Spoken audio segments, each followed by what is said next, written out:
Welcome, welcome, welcome. Hey, how y'all doing? So great to get on another WTF Talks work with Hannah and you, whomever you might be. And so thanks for joining us today. I'm really excited to spend a little bit of time rehearsing the last 10 days in the life of Hannah and Dave and talk a little bit about how work and family coexist and overlap and drive each other crazy and a couple of different things. Something like that. Coexist is a good word. Collaborate, could conjoin. Conjoin is a Conjoined good twins. word. Our Yeah, family they're and our kind of business like are conjoined twins. they're kind of like conjoined twins, two very separate humans, but most certainly still attached at the hip, literally. Yeah, that's That's actually we've never come up with that before. That's freaking amazing. No, that's pretty Uh, pretty accurate. It's a great way to describe it to people who are like, how does this, how do you, what do we, hmm? yeah. Yeah. Work life balance. Uh, But not in the family today we are business. recapping all of the last little while. It's been a little bit since we've done an individual podcast with everybody. Last week we were at the Women in Trucking event, which was so In much fun. Dallas. Yeah, in Dallas it was a blast. I got to speak at that, which was great. And I just finished doing all of my follow-ups for it, which is really exciting. My business stack cards, like this thick, and I still have to go through all of my photos though, because like half the people no longer have business cards, right? So you just take pictures of stuff, and it's like just reach out to me here. Those are where leads go to die. So I got to make sure I actually follow through with That's those. and that's what they're hoping for in some cases. Often, typically. It's like so like I gave up on business cards like 15 years ago because I put more through the washing machine than I actually handed out to people. Like I'd carry around 25 or so in my pocket every day, and then I wouldn't clean out my pockets, and Ron would be like, "Here's another clump of your stupid business cards." I And so found all my business cards yesterday in that backpack you gave me leaving Brian and Bradley's house. So it was like all my business cards. So I've been walking around giving people these horribly uncomfortable business cards to hand out because they have these weird statements on them, which is actually great because I'm like, hey, so sorry, my business card has this real weird sentence on it. And then I explain, which is a really cool game. In my Gen Z presentation, I make everybody read this one sentence off of their own business card, and it's because I don't have any other paper, which is not true. I'm choosing to not have other paper, but I want to put my business card in front of all of them. And ideally, they take it home.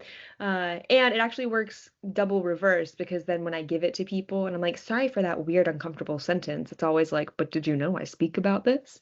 So it's a double play. Worked out pretty well, but was really funny. There was one that I was like, I can't give that away. It says, attention, alert, plane crash. I'm like, there's too many people. There's too many people going on planes to have that be the notification that they're yeah, reading. not But something to give anyways, away at a trade show. right? It simulates the brain of a Gen Zer showing that many X amount of notifications going off in their phone. So it's like when you walk up and you see this person and you don't get their attention right away, despite the fact that all they're doing is looking at their phone. It's like, well, that's not just all they're doing. All they're doing is all of those things. So, anyways, So I have to say, when you came up with that concept and you told me about it before the presentation, I was like, oh, this could be a disaster. This could yeah. be absolutely a train wreck.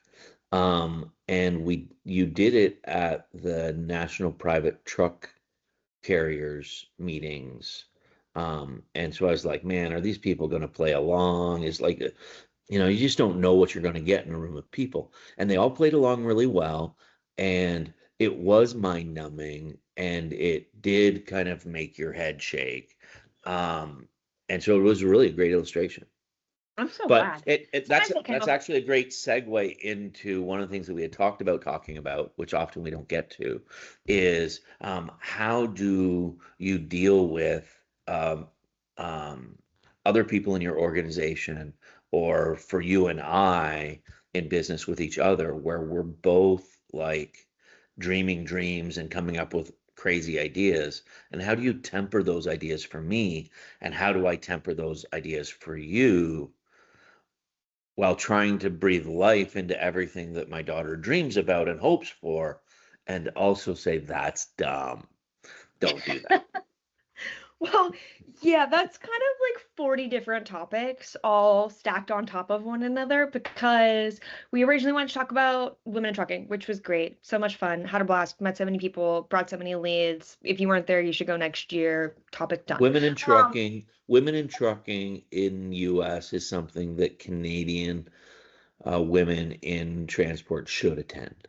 Absolutely. I was really encouraged to go by Laura Muir from Polaris and a couple other people, and it I'm was nominated for fantastic. something or It was for fantastic.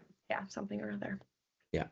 So, But it was. Everyone should go. If you have the opportunity, if you have the capability in a year that's not as challenging, certainly do it. But then yeah. the idea that we have is I have these handy dandy, every once in a while we come up with a different idea of something to talk about. So I've got a stack of different Post-its.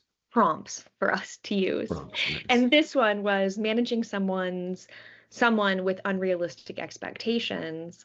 But of course, you and I both have very unrealistic expectations and we help manage each other through that.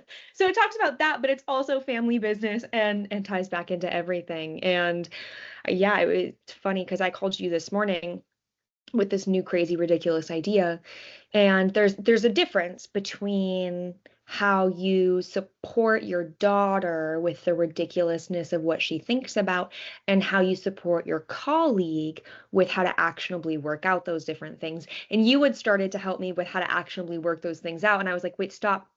That's not what I need right now. I need I my need my dad to help dad. me dream about this for a second.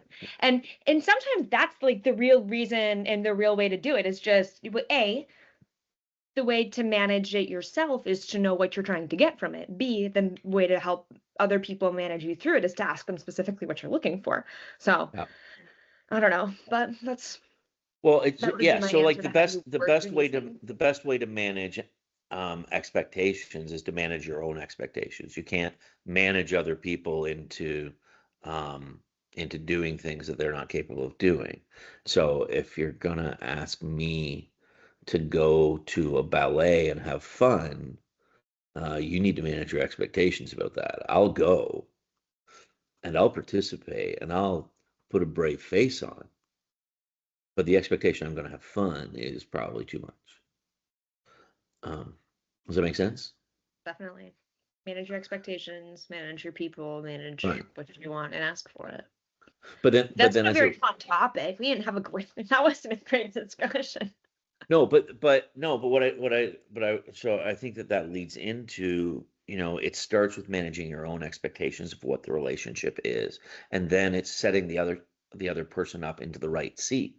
And so when we were talking this morning, and I was trying to solve problems, and you wanted me to breathe life into it for you, you just put me in the right seat where I could do that. Say, no, no, no, Mhm. no, not my partner, not my business advisor, my dad. Oh, great. I can play that role.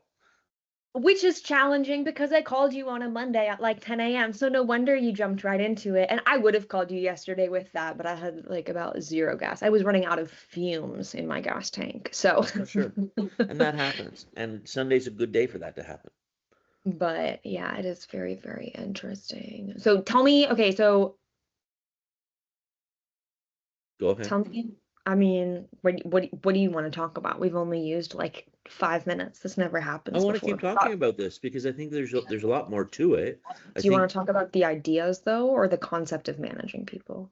no, the concept of managing people and helping them manage you well, like part of success in any organization is knowing your role, knowing their skills and abilities, and making them the tool in your toolbox that helps you be successful, whether you're a manager or whether you're being managed, Hmm. right?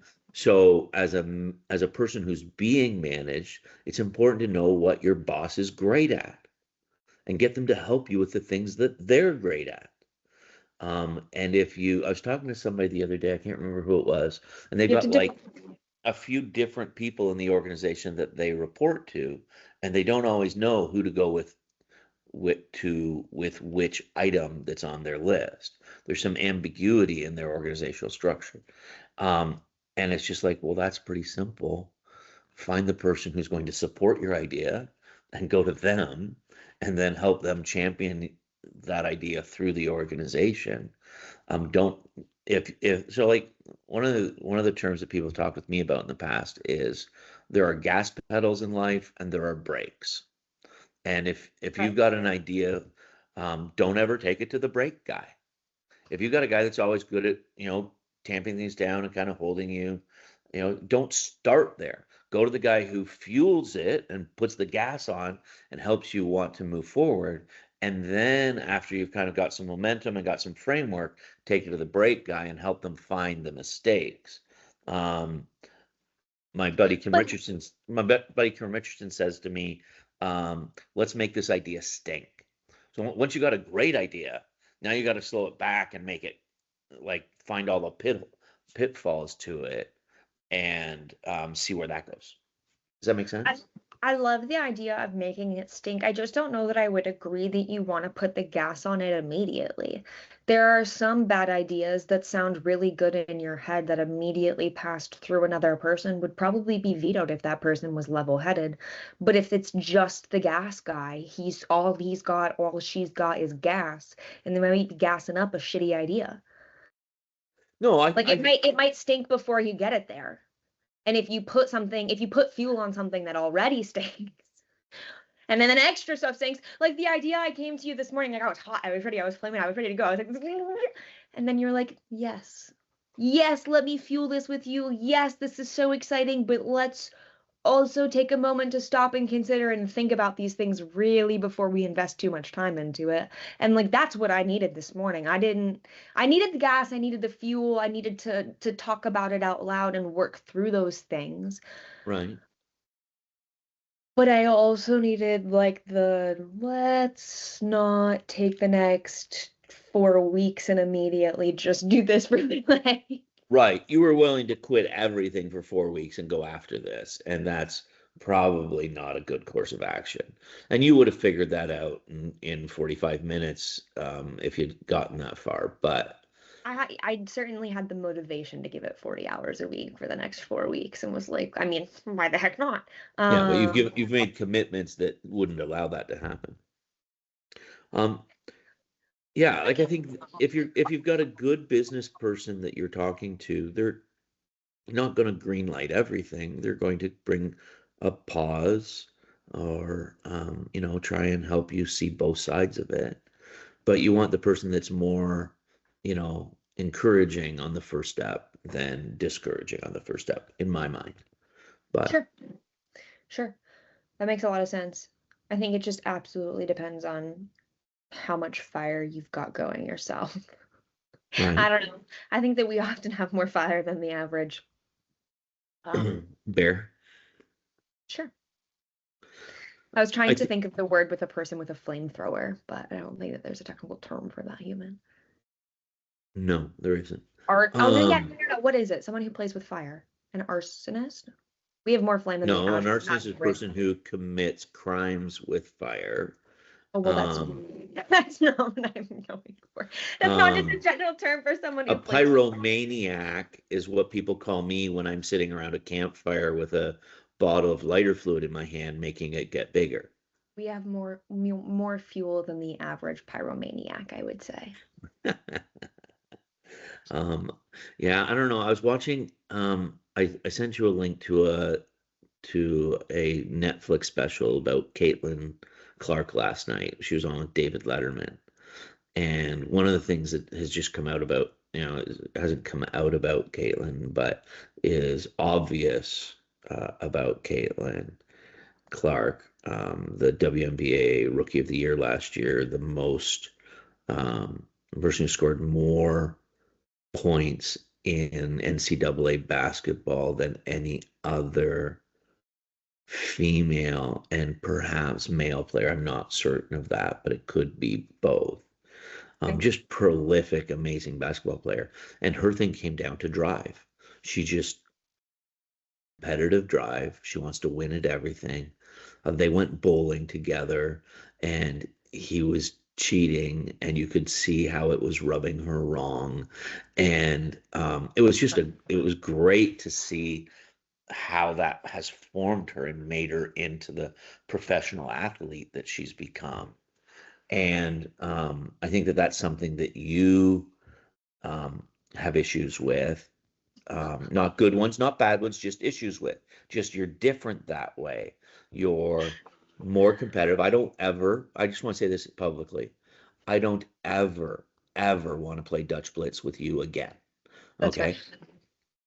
That's fair. Um, If yeah, I was just looking up, there's this book called The Mind Gym that everyone should read. It's so good. I could read it probably 10 times in 1 year and still like pull really good information from it. It's very short and audible. It's like 3.5 hours, like not that big of a deal. But it just really works you through the concept of what's going on in your mind when you're competing, because competition is not about what your body can do, it's about what your mind can do. And that is just really like, I don't know, there's a lot of like very mind shifting concepts around how you exercise your brain that I think are really, really valuable. I like that. I just wrote that down. I'm gonna look at that. Yeah, but I think it just plays probably along with what she's talking about pretty well, just in the concept of like, I can win. I am a winner. And talking about how I am a winner. I'm going to be Mm, a winner. I'm not, I could be. It's, I am a winner. I've won at things before. I will win at things again. mm, I know that I have that power, that capability, that process, yeah. that follow through, whatever that is, and just like what it takes to kind of own that. But across so many All different. aspects of life. Yeah, yeah, Yeah. absolutely. So I don't Yeah. know, I just thought really, one of really the cool. one of the things that was interesting in the show was she talked a little bit about it. Apparently, she got some bad press at some point about walking out of the gym when she was particularly frustrated one day in practice, and she was frustrated with herself and her own performance. Mhm. And from her perspective, she was showing the team grace and kindness by not being in the room when she was that angry with herself. Mm, And some of the people on the team were like, well, she kind of quit on us. And it's like, no, man, she didn't explode on you. It's what, like, you were in the blast radius and she took herself to a safe place, and then came, and like there's value in measuring yourself and knowing what 10 minutes from now looks like if I don't make a change, and not going, yeah, and just making smart decisions for 10 minutes in the future. Does that make sense? that's, yeah, absolutely. That's really interesting. That's a really interesting communication case. Like I shared this the other day in one of our morning meetings, but just that sometimes we'll leave ourselves in uncomfortable situations by our own fault. Like we'll create this. I have this thing on my phone right now that's like my screensaver, and it's like things that you worry about and things that happen and things that you worry about that actually happen. And it's like the tiniest of sections that Sure. intertwines.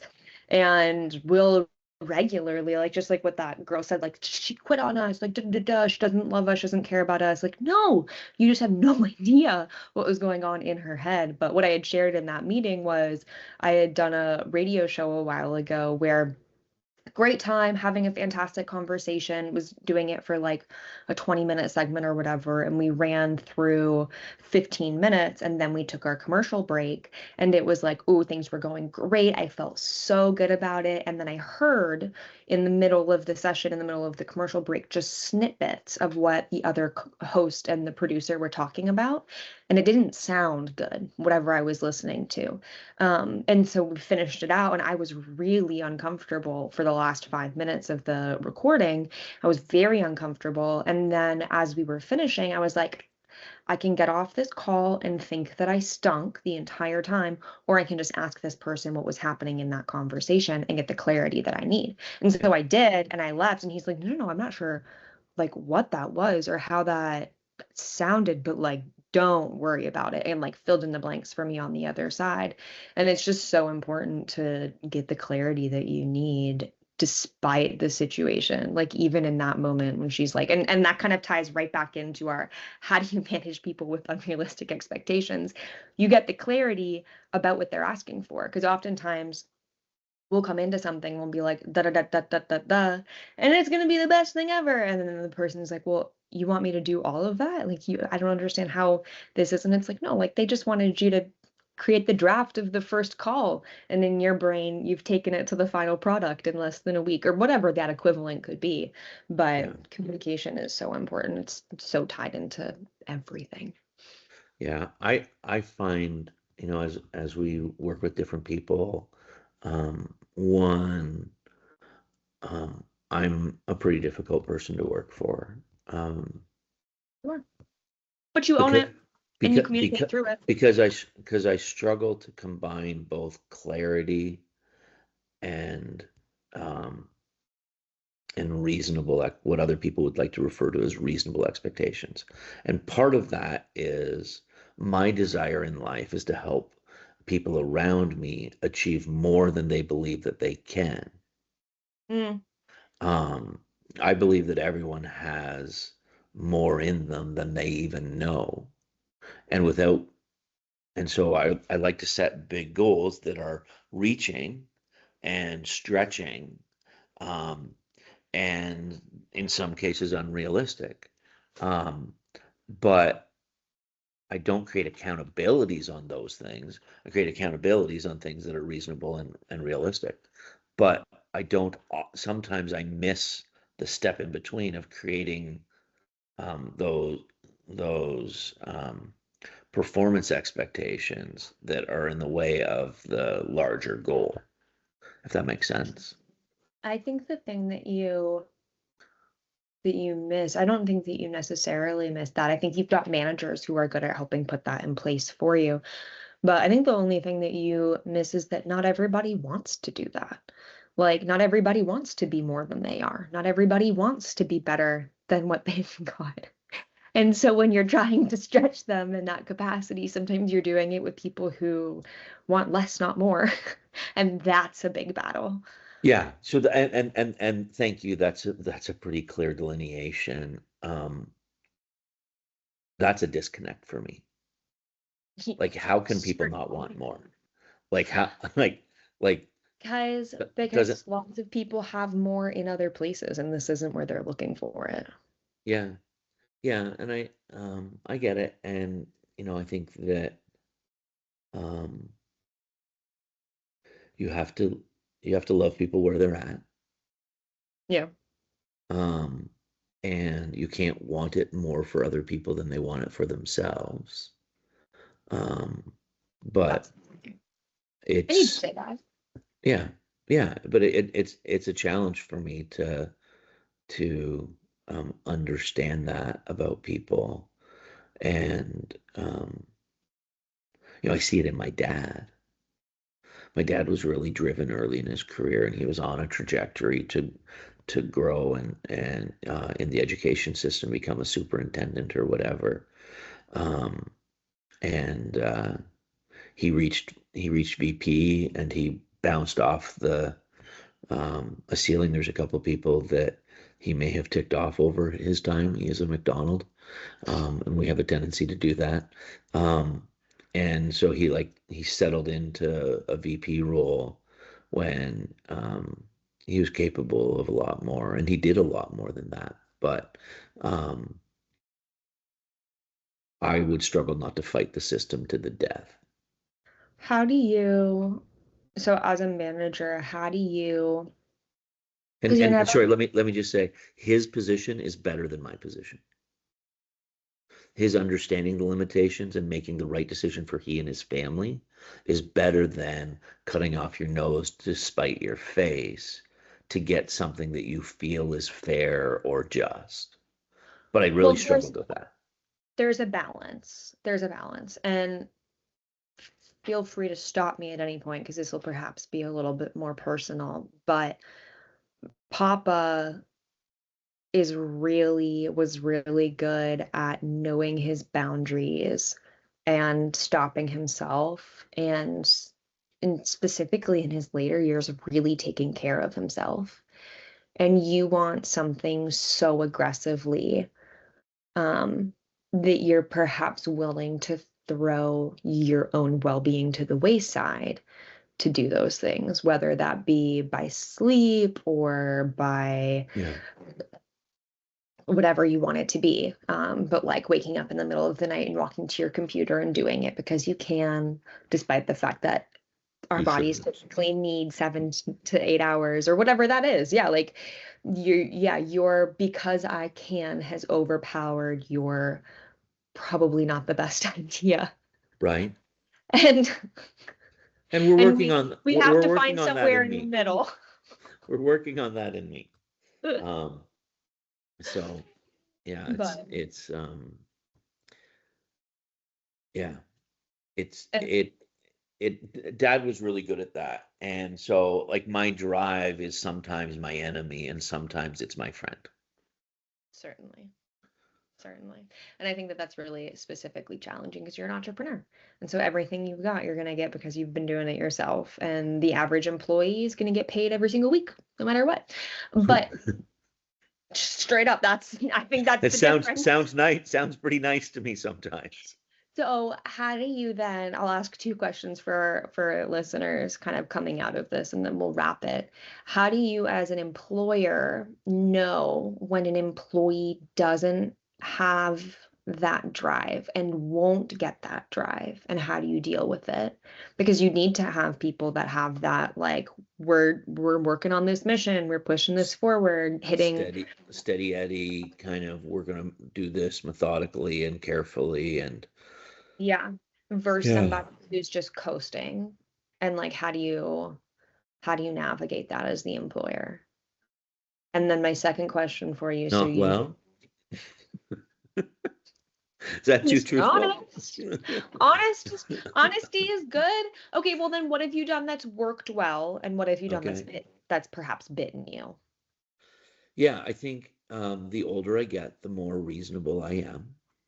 I Okay. hope that's the case. And that would be one of my life goals is that there's when you get old, you can either get cranky or you get really nice.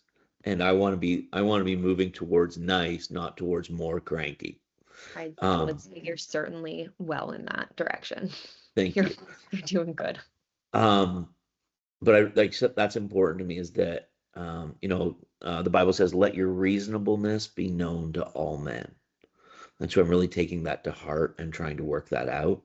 Um, and so as it relates with our employees, it's trying it involves getting to know the person, Mm-hmm. not just the problem. So if Mm-hmm. the problem is they don't seem to have enough drive or they don't seem to have enough effort or if if on the integrity intentionality and intensity scale they're a 10 on integrity, they're a 8 on intentionality, and they're a 5 on intensity. Traditionally for me that would be difficult, because I like intensity over intentionality, but that's wrong. I need them all balanced, and so I want to take people to a spot where I'm willing to accept them for what they are, as long as they're high on the integrity scale. I can work with the other two, and but they have to kind of average out to a 6 between the intensity and intentionality. Which your dog is very intense right now, I can tell. I heard none of that. That's Oh my okay. word. That's okay. Your dog was driving you over the end. Um, so there were two questions that you had. Can you come up with either of them?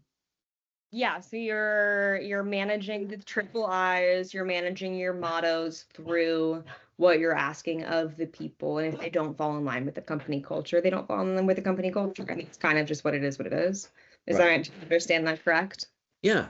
Yeah, it is. And not apologetic at all about what our corporate culture is intended to be. Sure. Like I'm done um shrugging or hiding from WTF. Work hard, tell the truth, finish the job. If people aren't happy with that, I'm content. Sure.